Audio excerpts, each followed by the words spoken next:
Hey guys, welcome to the MadCast. I'm your host, MadCat, where I'm going to be subverting your expectations by calling out Hollywood's bullshit, mainly Disney's.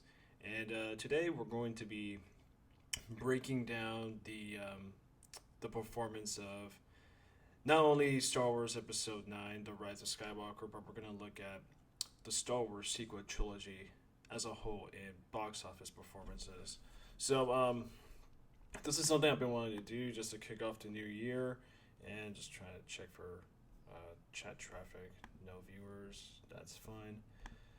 This is something I wanted to start off the new year with, and eventually I'm going to come down with what I'm going to be discussing is I'm going to be bringing back. I'm gonna start bringing back the vibes of Box Office Addict, which was like my source of inspiration for this podcast. If you guys don't know what Box Office Addict is, it used to be a free form live stream podcast discussion of the weekend box office by Please Rewind, which is a channel I highly recommend. But sometime sometime in the middle of last year, he started to do like just regular videos, just in that form. So he doesn't do the live stream format anymore, but he does a Please Rewind Live, which is another free form live stream he does nowadays. But Box Office Act is still like a weekly um, video format release. But so we're gonna be talking about the Rise of Skywalker as it's as of right now. It's on its way to track $1 billion, which is no surprise considering it's Disney, and most of their successes with Disney have grossed over $1 billion. And very few films from other competing studios barely scratched that surface. And I think Warner Brothers has lucked out for the most part with Aquaman and the Joker. And Universal, I mean, they got their Jurassic World franchise with Jurassic World 3 coming out next year, though I'm not going to see that shit. But I think it's important to talk about the Rise of Skywalker and this box office performance because this says a lot in numbers, and they're big numbers. But you got to think about the bad taste that the Last Jedi left, and how Disney's been handling this franchise with its one film a year approach to this franchise. But yeah, it's still not there.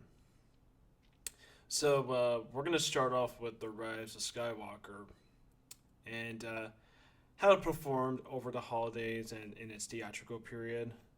Now, because of The Last Jedi, there's been immense backlash with fans, critics, and even casual audiences. And really, what the issue with The Last Jedi leading up to The Rise of Skywalker was Rian Johnson was doing his own version of episodes 8 and 9, crammed into a 2.5 hour film. So, but the most part, he pretty much just severed the heart of Star Wars, which was Luke Skywalker. And because of killing off Luke Skywalker, you kill off any attachment. And because of its storytelling, it pretty much wrapped up whatever story it did. I mean, Snoke is dead.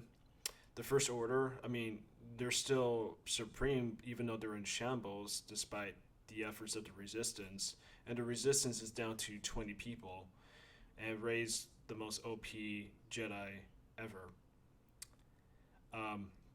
So there really wasn't much story to tell except for the fact that Luke Skywalker died pretty much as a failure, but calling out to the galaxy in his you know brief battle with Kylo Ren, which inspires a bunch of kids in some random planet.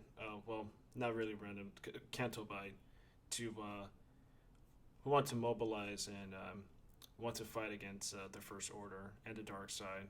But I mean, because of the Rise of Skywalker, they never followed that up, and there really wasn't much momentum to push for the Rise of Skywalker.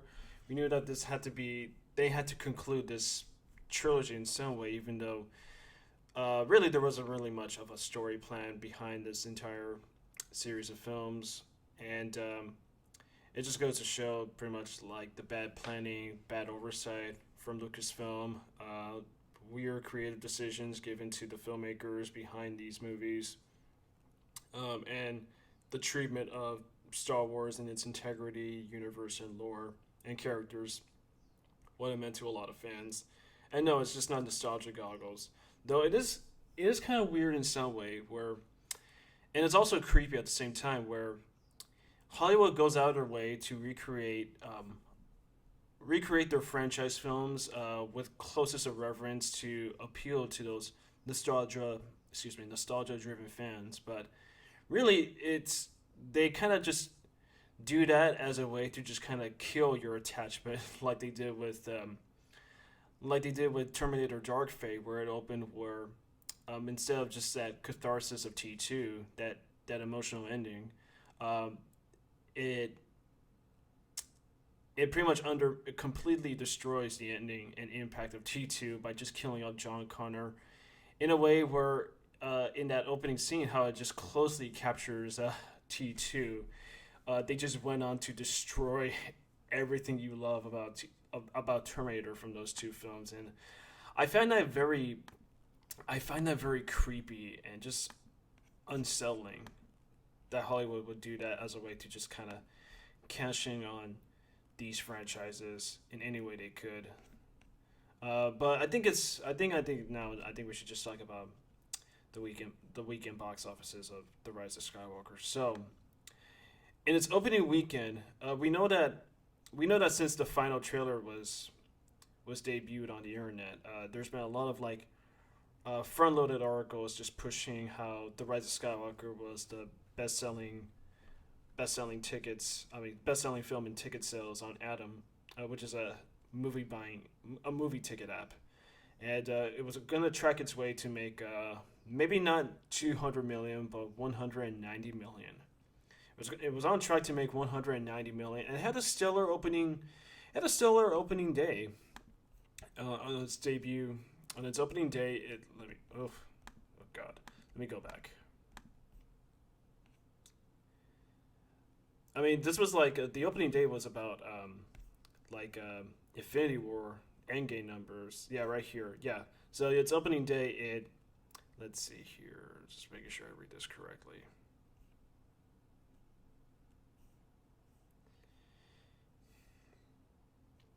Yeah, so this is pretty much like the opening day. It's about, yeah, just almost 90 million on its domestic run for its opening day, which is actually pretty impressive considering, how big Star Wars is to a lot of people. But then, as word of mouth went out, and believe me, uh, the audience score ratings. I mean, I don't really heard much positive things about The Rise of Skywalker other than the fact that people enjoyed it for what it was, and it's creating this weird counterculture for Last Jedi fans to hate on the movie because it trashed on Last Jedi, even though the Last Jedi trashed on Star Wars in its entirety.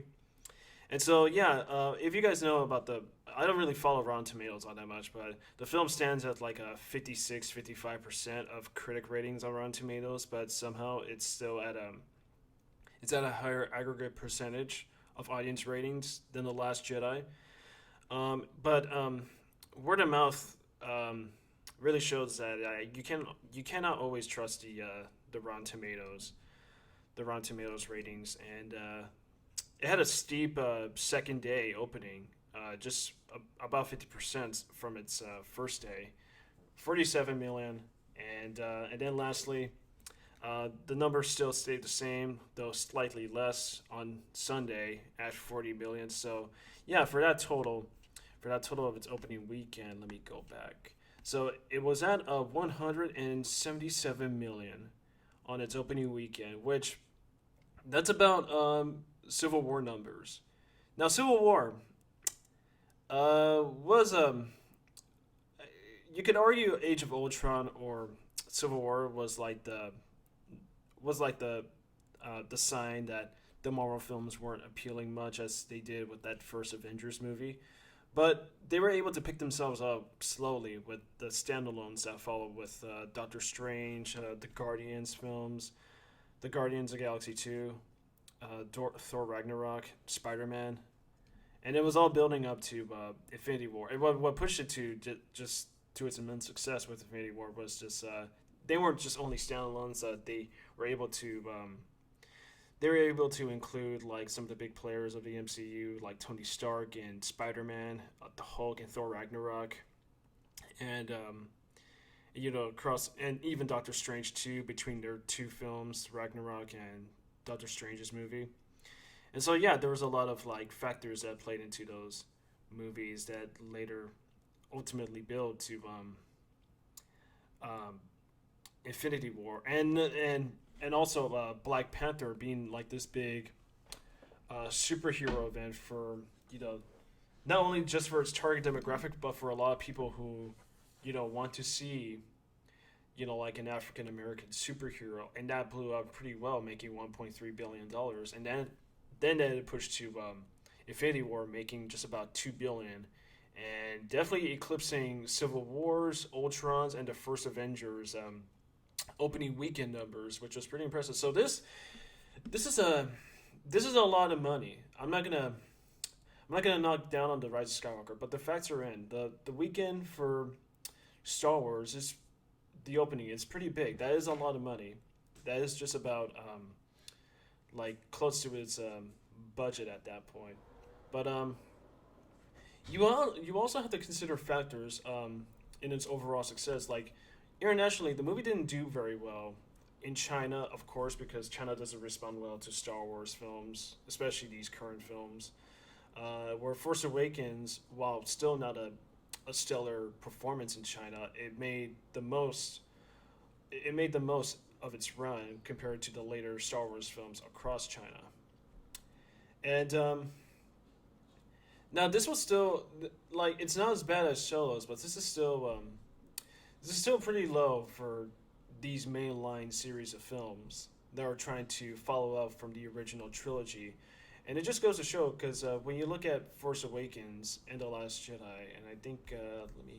right here. Like, there was equal backing supporting these two movies. Like, The Force Awakens came out in 2015 out of much hype for a long-awaited Star Wars film that people wanted after the prequels. And with Disney buying the rights to Lucasfilm and to the brand, people were ready for more Star Wars films to just bring back that iconography and all the things that we love that have been well embedded in the cultural zeitgeist. So yeah, I mean, 247 million is not understated. This was a result of anticipation, amazing marketing, and just the hope and promise for a lot of people that it was going to be the start of a new era where we be getting good Star Wars movies. And regardless of what you think about The Force Awakens, I don't think The Force Awakens holds up under scrutiny when you have to connect it with the other two films. But this was still a crowd pleaser, and it held its. Let me look at the weekends. It held 4 opening weekends. It performed pretty well across the holidays and beyond New Year's, and it just made about $2 billion. So that's a pretty big feat for Lucasfilm and Disney, and the merchandise at the time sold pretty well. And then we have to go to The Last Jedi. Let me open her up. What's my stream going on? Wow, no chatter. Okay, so now we gotta go to The Last Jedi, which at this point with Rogue One, which I'll tackle some of the spin-offs in a bit, which right after Rogue One, I think it was starting to settle that people were suddenly getting mixed feelings towards Star Wars and having a Star Wars film every year, because I feel like, I mean, with Rogue One, that was pretty much like the milking film. And I like Rogue One the most out of these Disney Star Wars films, but that was the milking film where they had, like the design of that film wasn't just, telling the story that segues into A New Hope, but it was pretty much just Disney just kind of, like, milking all these things, milking all these aesthetics that we're familiar with Star Wars. We got AT-ATs, we got TIE Fighters, we got X-Wings, we got Death Stars blowing up some planets, we got, blue milk. We got those two. We got those two goons from the cantina. C-3PO are in the mix.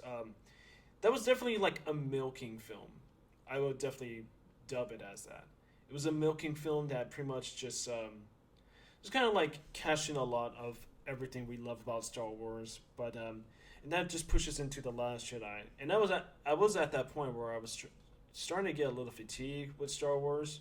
So what can the Last Jedi do that Rogue One and Force Awakens um, could do at the time?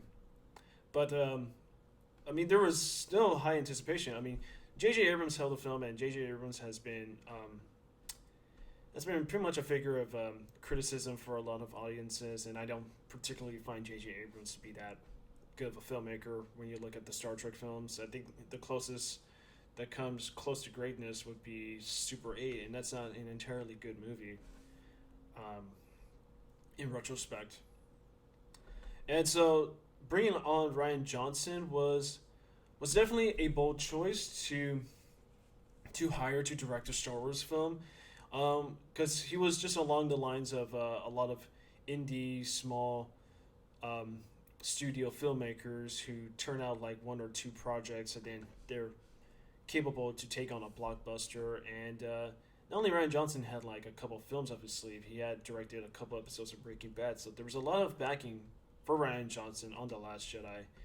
And the pitch was, yeah, we wanted to see Luke Skywalker. The Force Awakens left us with, Rey handing the lightsaber to Luke Skywalker. So where do we go from there? And that still had that hype just backing up The Last Jedi. So let's see here.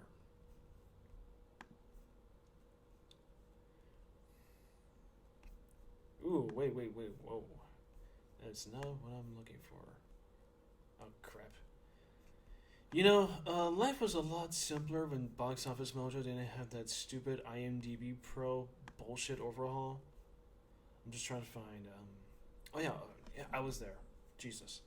Okay, so yeah, opening weekend, stellar, 104 million. So it just shows that the franchise has not left a lot of people, and people haven't left the franchise at this point. And it didn't have sharp declines. It performed relatively well, though it had a shorter opening weekend than The Force Awakens. But that was expected. That was expected to make this kind of money, $220 million.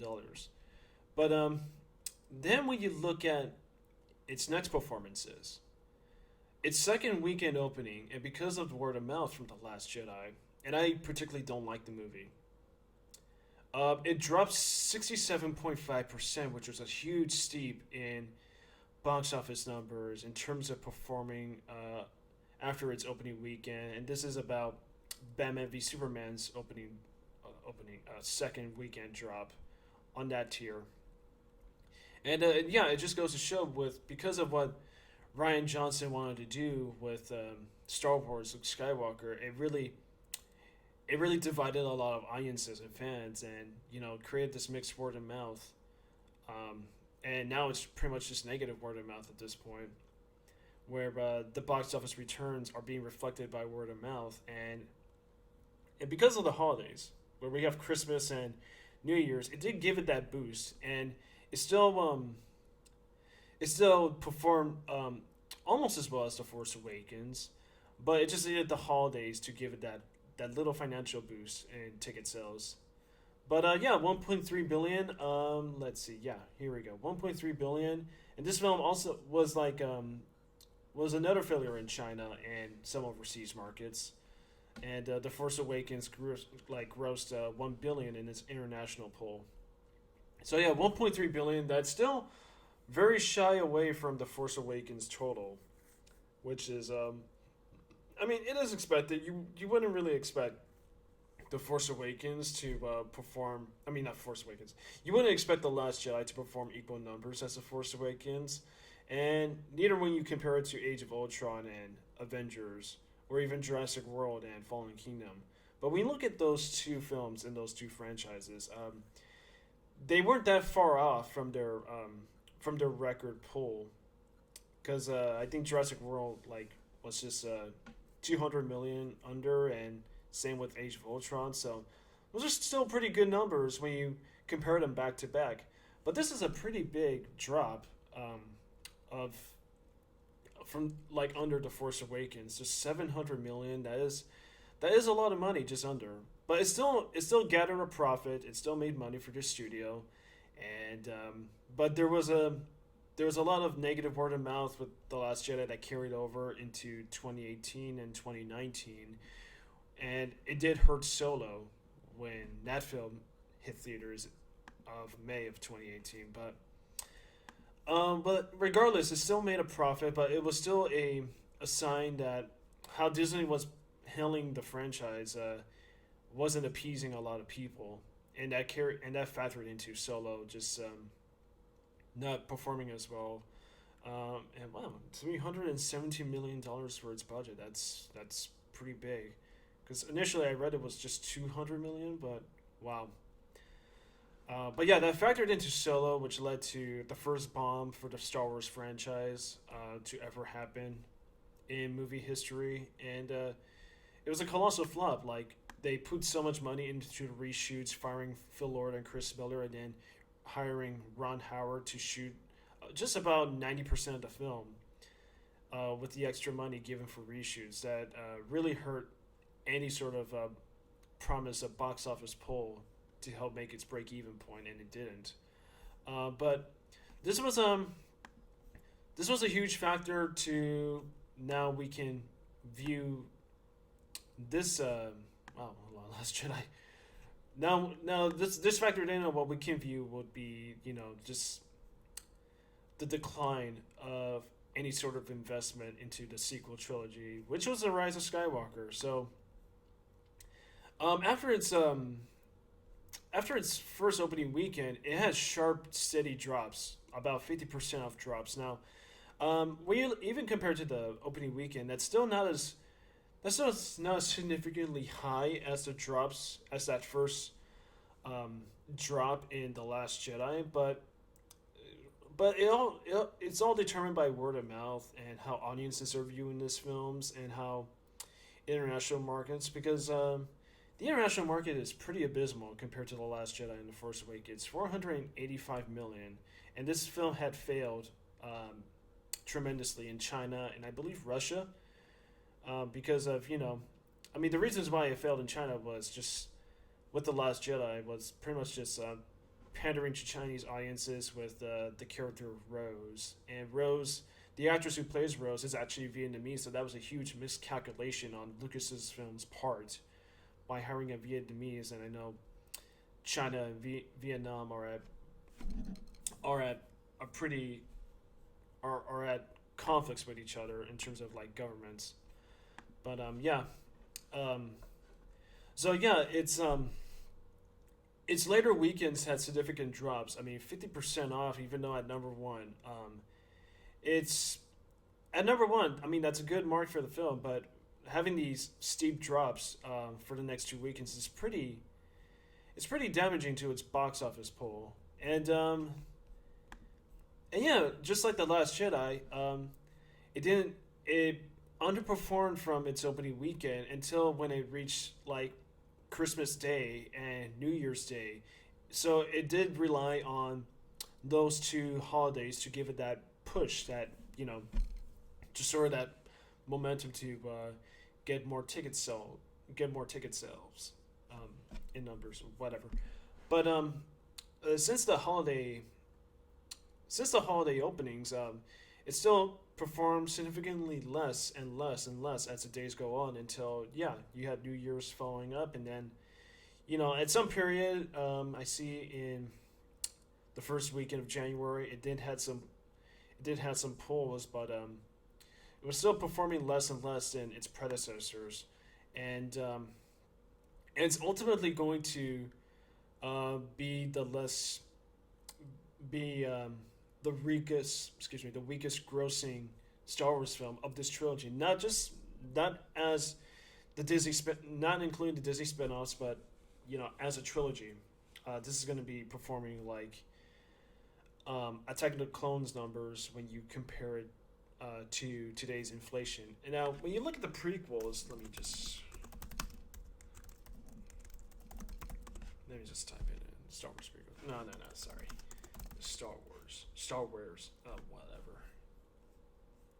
Now, when you look at the prequels have a bigger hold. Like $64 million on its opening weekend. That was considered the biggest opening of its time.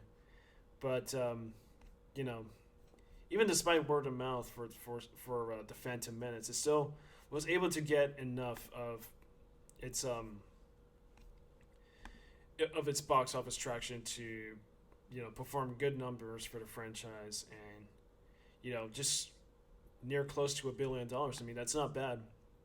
And yeah, it held for a while, and even carry out throughout the summer season, and at over $920 million. That's pretty much, at the time was the biggest success for the Star Wars franchise, and then because of word of mouth with the Phantom Menace, you got to carry that with Attack of the Clones.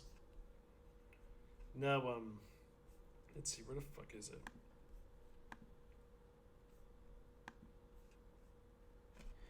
Now, Attack of the Clones had a bigger opening weekend than The Phantom Menace, but this was the same month as when Spider-Man had come out. The original Sam Raimi Spider-Man had come out that same month, and it was the highest grossing opening weekend of its time. So, performing above Phantom Menace is good numbers for Attack of the Clones, but it was still, just under Spider-Man's. But, with the word of mouth for this film, I mean, this film was criticized for many things. Having a longer, drawn-out running time with a boring plot, some, pretty much boring action sequences, wooden acting, just a forced and horribly written romance. The film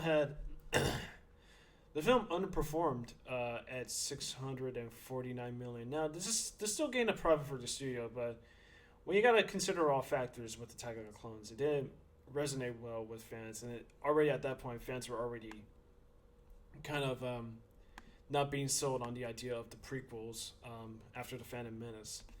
But then you had to carry that with Revenge of the Sith. Now, Revenge of the Sith was the big moment for George Lucas. This was his moment to shine after two underwhelming prequels.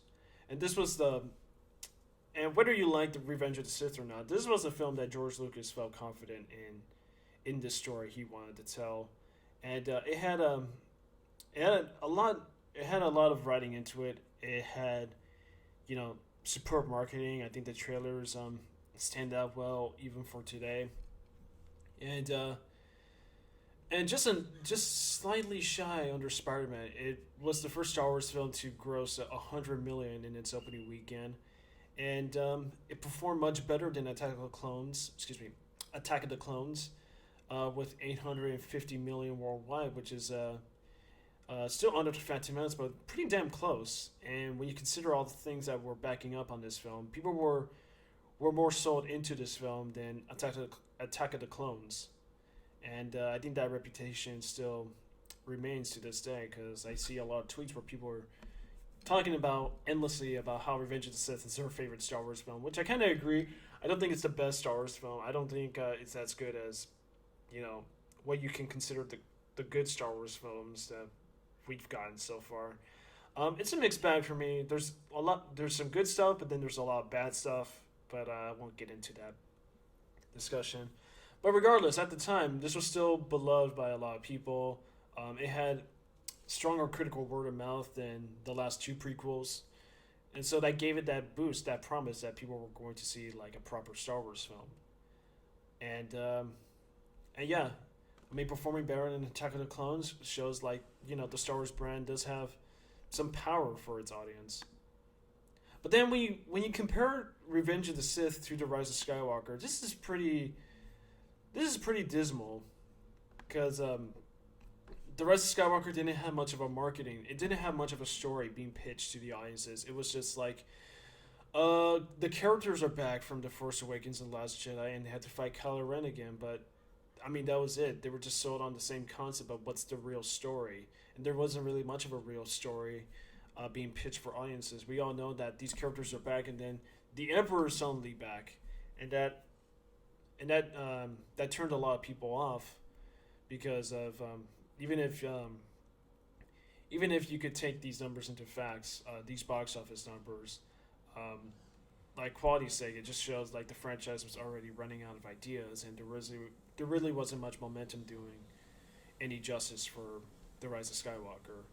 So yeah, I mean, it's going to make $1 billion, like inevitably, and that's going to be a profit. That's going to be a lot of money for the studio. It's going to get some.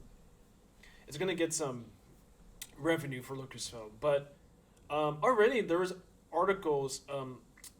There was articles writing on this film that like even at $1 billion, it's going to be considered a financial disappointment for the studio because I would assume the Rise of Skywalker was going to aim for another 1.2, $1.3 billion success, but didn't really know how to, you know, manage the creative side of decision making behind these films. So let's see. And so you have less than stellar numbers being raked in for these films, and I think it was about that time people were starting to get sick of these movies because I mean, because what is there to tell in Star Wars if you're just going to show the same stuff we've seen already? I mean, there's the Millennium Falcon again. There's more Star Destroyers, more Force battles, more lightsaber battles. The Emperor's back doing a lot of crazy shit. I mean, they just really made this whole universe, and I'm speaking in context with these Disney films, pretty small. Where whether you like the prequels, it did introduce some new lore, even if it doesn't make any sense on the grand scheme of things. But but the original trilogy, the Star Wars films, had a proper foundation to just kind of world build the universe surrounding like the central story and its characters, and that appealed to so many people, which is why Star Wars still has this reputation. But it's gonna scratch $1 billion, but it's still gonna be an underperformance considering the tracking that they were expecting, and it's not gonna be another Last Jedi. It's not gonna be another Last Jedi success. And when you take into account, like, yeah, you can argue that $1 billion is still a great hit for the franchise, much like the Joker and other films that grossed $1 billion. Even I believe the Aladdin remake grossed $1 billion. But when you look at the other films that have come out this year, like at $1 billion, this is still going to be an underperformance compared to the Joker. Now, because of the Last Jedi, there's this cultural clash with people who like The Last Jedi, mainly just for its political biases and subtext that people fell in love with because it's Rian Johnson and Kathleen Kennedy, and there are still defenders to this day who like The Last Jedi. And with The Last Jedi, it's created this counterculture of people who don't like The Last Jedi, who want to see some sort of truth that can be reflected with today's political climates and how it's affecting Hollywood. And that resonated with the Joker. Now, I mean, people want to see a Joker film. They want to, like, regardless of what your beliefs are, like, people were hyped up to see a Joker film and its origin. And now, this film was produced. Now, here's the thing: Rise of Skywalker, with all its reshoots, they had to spend about $300 million like in its budget, but an additional $100 million for its toys and marketing. And the toys are not selling as well as Force Awakens. The toys have never sold well. But at $55 million for the Joker, that is a pretty small budget, and it was just this gathering storm of box office performance with the Joker, like $96 million worldwide in an October opening weekend. But you have to take this into account. Like, people, word of mouth was going strong in this film, even internationally. Now, this doesn't have the domestic run as the Rise of Skywalker at the least, but internationally, people responded to the Joker well because comic book films have never been more popular because of Infinity War and Endgame. It has reflected other comic book franchises across Sony's and Warner Brothers, even with DC's. Now, Venom